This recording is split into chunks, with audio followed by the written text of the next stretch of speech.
datang pada Nabi SAW, ya Rasulullah, orang kaya pergi membawa pahala yang banyak. Tadi seperti yang disampaikan. Dalam riwayat yang lain, mereka bisa berumrah dan berhaji, sementara kami tidak bisa. Mereka bisa berjihad dengan hartanya, sementara kami tidak bisa. Ya. Padahal mereka yakin betul bahwa Allah Ta'ala itu yang membagi rezeki. Sebagian Allah lapangkan, sebagian Allah sempitkan. Lalu Rasulullah SAW menghibur mereka. Alaihissallahu wa ja'ala lakum ma tusaddiqun. Bukankah Allah telah menjadikan segala sesuatu kalian bisa kalian jadikan sebagai amal sedekah. Setiap kalimat tasbih sedekah.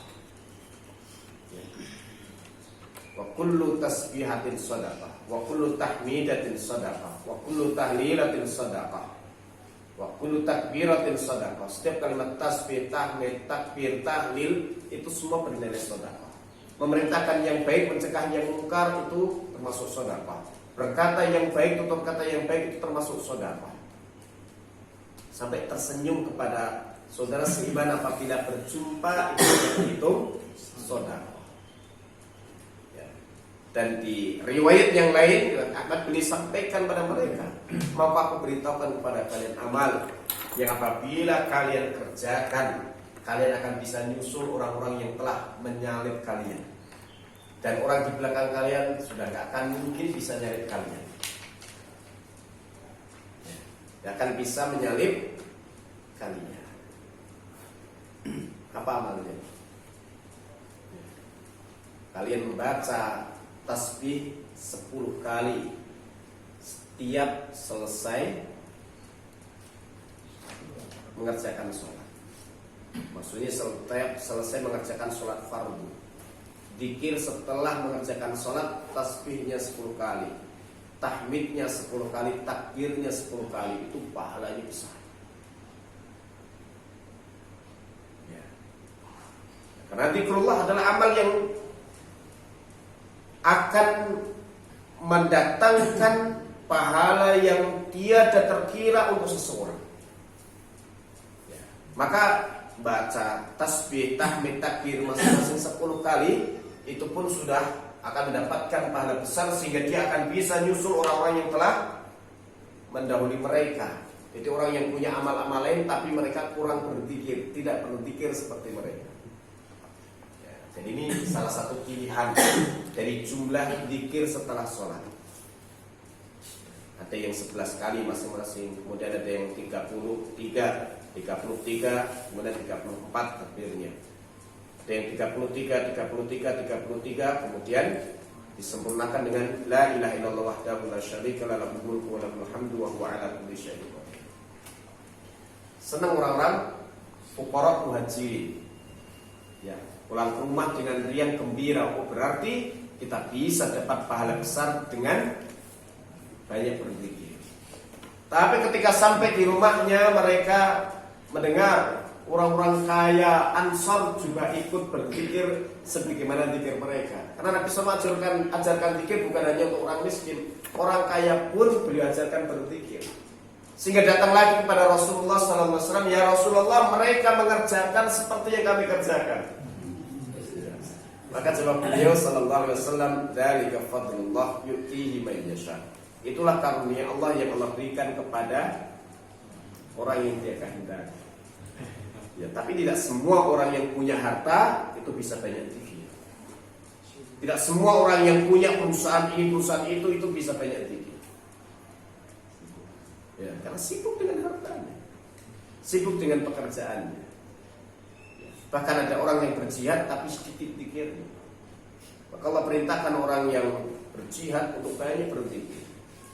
Dalam surah Al-Anfal ayat yang ke-45, ya ayyuhalladzina amanu idza laqitum fi'atan fathbutu wadhkurullaha katsiran la'allakum tuflihun.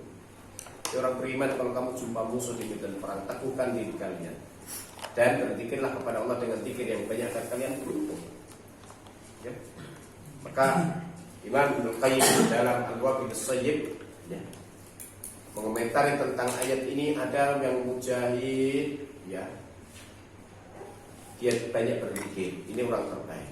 Ada yang mujahid, zikirnya sedikit, maka mujahid yang banyak zikirnya lebih baik daripada mujahid yang zikirnya sedikit. Ada orang banyak zikir tapi tidak berjihad. Kalau sama-sama dibandingkan, orang berjihad tidak berzikir, orang zikir tapi tidak berjihad, lebih baik orang yang banyak zikir tapi tidak berjihad. Itu pentingnya zikir. Sehingga sabaqal mufarridun. Ya, orang-orang yang amalnya sendirian itu, ya, itu menyalip yang lain. Dia menjadi juara dalam urusan pahala. Para sahabat bertanya, siapakah al-mufarridun itu ya Rasulullah? Beliau menjawab, ad-dzakiruna Allaha katsira wad-dzakira. Laki-laki dan wanita yang banyak berzikir. Sehingga Ibnu Qayyim berkesimpulan, nanti penghuni surga ketika mereka sudah masuk ke dalam surga dan mendapatkan posisinya di dalam surga, maka di antara sebagian besar mereka menyesal. Masih menyesal. Masuk surga masih menyesal.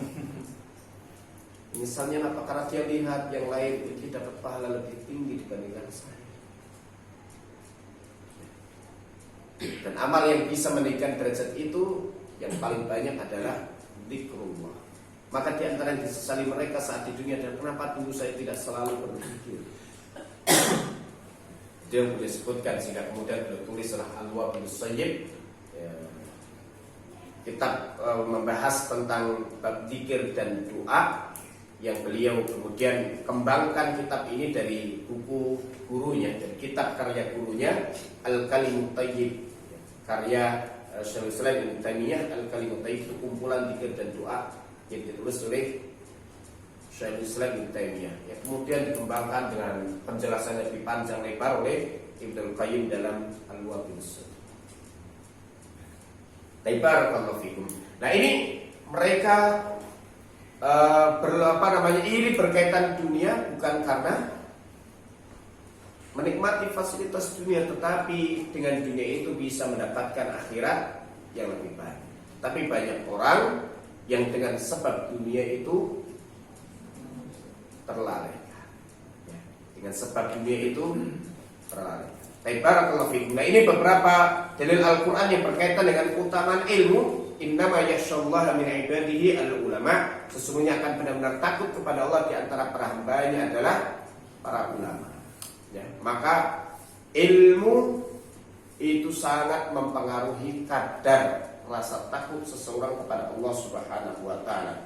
Akan mempengaruhi kadar pengagungannya kepada Allah taala, dan itulah yang akan mempengaruhi kadar ketakwaannya kepada Allah Subhanahu wa taala. Kenapa kita selalu ingin menuntut ilmu? Supaya kita bertambah pengagungan kepada Allah Subhanahu wa taala. Barakallahu fikum. Kemudian dalam beberapa hadis disebutkan dalam kitab ini untuk menunjukkan keutamaan menuntut ilmu. Man yuridillahu bihi khairan yufaqihu fiddin. Siapa yang Allah kehendaki kebaikan padanya, Allah akan fakihkan dia kepada urusan ad-din. Dan kemudian bila juga sebutkan dalil tadi keutamaan menuntut ilmu. Tadi man salaka tariqan, siapa menempuh jalan untuk mendapatkan ilmu, keluar dari rumahnya nyusulin jalan ke majelis ilmu. Itu makna dhahir. Ya. Tetapi dalam kalimat ini bukan hanya makna dhahir saja yang terkandung di dalamnya, juga ada makna yang tersirat, jadi seluruh aktivitas untuk mendapatkan ilmu, baik dengan membaca, baik dengan kalau sekarang pakai teknologi modern, ya, melalui media sosial atau melalui media-media penghubung, ya, yang kemudian seseorang bisa mendapatkan ilmu dengan sebab itu. Maka semua itu terkategori sebagai bagian, ya, menempuh jalan untuk mendapatkan ilmu. Maka dengan sebab itu, ya, Allah akan mudahkan dirinya menempuh jalan ke surga.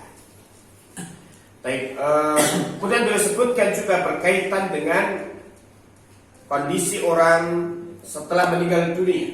Idza mata ibnu Adam, kalau seseorang meninggal dunia, anak Adam meninggal dunia, inqata'a amal, terputus pahala amalnya, tidak bisa lagi beramal, berarti tidak bisa lagi dapat paham. Illa min salat, kecuali dari tiga hal.